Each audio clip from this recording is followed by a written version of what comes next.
और जो यीशु आपको कहता है आप वो करना शुरू कर दो, आपके बिगड़े काम ऑटोमेटिक बनना शुरू हो जाएंगे।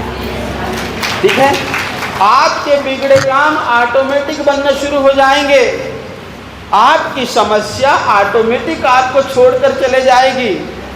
ठीक है, जब आप यीशु की बात को मानना शुरू कर देंगे तो। ठीक है, और एक बात याद रहे, जो यीशु की बात को मानना शुरू कर देता है वह व्यक्ति को प्रभु यीशु मसीह एक उपमा देता है, और वो है वह उपमा का नाम है, वह एक ऐसा उसको उपमा देता है, और वो है कि वह व्यक्ति बड़ा नम्र है, बड़ा दीन है। ठीक है, वह नम्र है और बड़ा दीन है। और नम्र की परिभाषा, नम्र क्या है? ठीक है, जैसे एक नाम होता है नम्रता, है ना। अब नाम तो नम्रता है परंतु काम शेरनी का है। ठीक है, क्योंकि शेरनी पंजा मारती है। आई समझ बात? नाम क्या है? नम्रता, और काम शेरनी का ना, पंजा मारती है शेरनी। ठीक है, हाँ मेरे प्रियो, नम्रता नाम उस बच्ची को या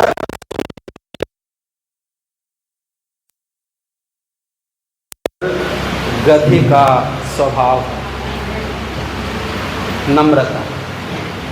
ठीक है, नम्रता मतलब कितना ही बोलो उसको गुस्सा ही नहीं आता। ठीक है, कितना ही बोलो उसको गुस्सा ही नहीं आता, है ना। अरे यदि जिसका नाम नम्रता है, अगर उसको गुस्सा आता है तो उसका नाम को चेंज कर दो। ठीक है कि नहीं? उसका नाम को क्या कर दो? चेंज कर दो।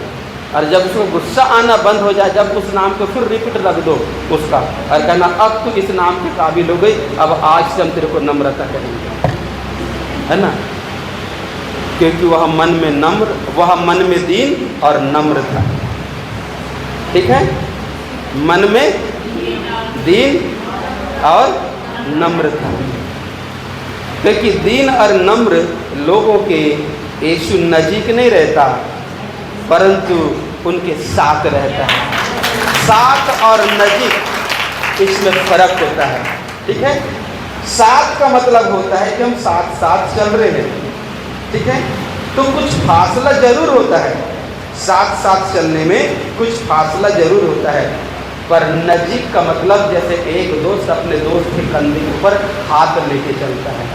ठीक है, तो जो नम्र और जो दीन है यीशु उनके नजीक नहीं परंतु उनके साथ में रहता है। हालेलुया, बोले यीशु प्रभु की। हाँ मेरे प्रिय, इसलिए ना आज से वो वाला डिग्री जो यीशु दे रहा है ना, यीशु दे रहा है। कौन सा डिग्री? कि जब तुम दीन और नम्र हो जाओगे तो मैं तुम्हारे नजीक नहीं, मैं तुम्हारे साथ में रहूँगा। वो डिग्री को पाने के लिए अपने मन में नम्र और दीन हो जाओ।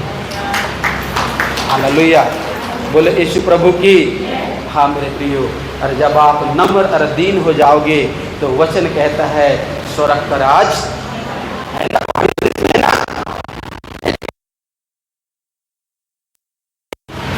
बोले यीशु प्रभु की।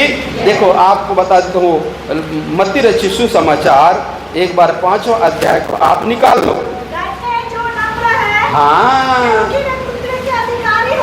और दूसरा हाँ, बोले यीशु प्रभु की। Hallelujah, hallelujah. तो आज से आज से इस कपड़े को हमको क्या करना है? पहनना है। हम सबको ये वाले कपड़े को पहनना है, दीन और नम्रता का इस कपड़े को पहनना है। बोले यीशु प्रभु की। हालेलुया। चलो आगे चलिए मेरे प्रिय, आगे इसी 22 लूका का 22 का जब हम 19 में आते हैं तो 19 में लिखा है, फिर उसने रोटी ली और धन्यवाद करके तोड़ी और उनको यह कहते हुए दी, यह मेरी देह है जो तुम्हारे लिए दी जाती है, मेरे स्मरण के लिए यही किया करो।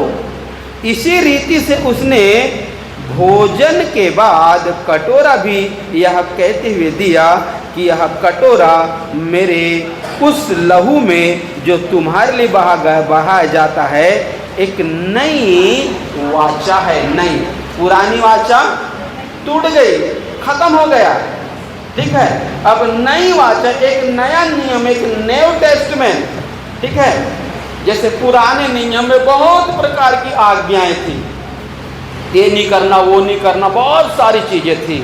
उनमें से कम 70% ऐसी आज्ञा थी जो पुराने नियम की यीशु ने खत्म कर दिया, ठीक है।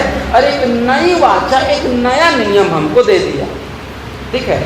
अब एक बात सोचो, अब ये जो भोज है, ये जो भोज है ना, अब ये जो भोज को प्रभु यीशु कहता है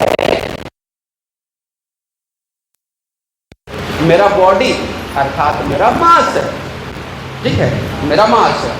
अब एक बात मैं तुमको बताता हूँ, चलिए, अगर आप बाजार से सेब खरीद के लाते हैं, ठीक है, तो हो सकता है कई लोग उसको चाकू से काट कर टुकड़े टुकड़े करके खाते हैं, और कई लोग अपने घर में तो ऐसे चबा चबा के भी खाते हैं, ठीक है ना।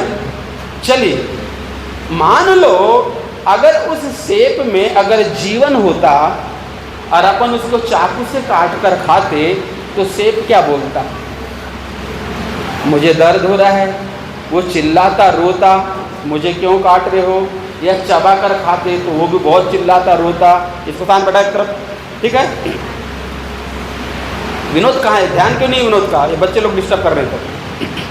तो वो चिल्लाता, ठीक है, चिल्लाता ना, है कि नहीं? चलो, कौन है ऐसा कि बाजार से सेब लाकर गट से गटक लिया? है क्या कोई? चबा चबा के तो खाते हैं।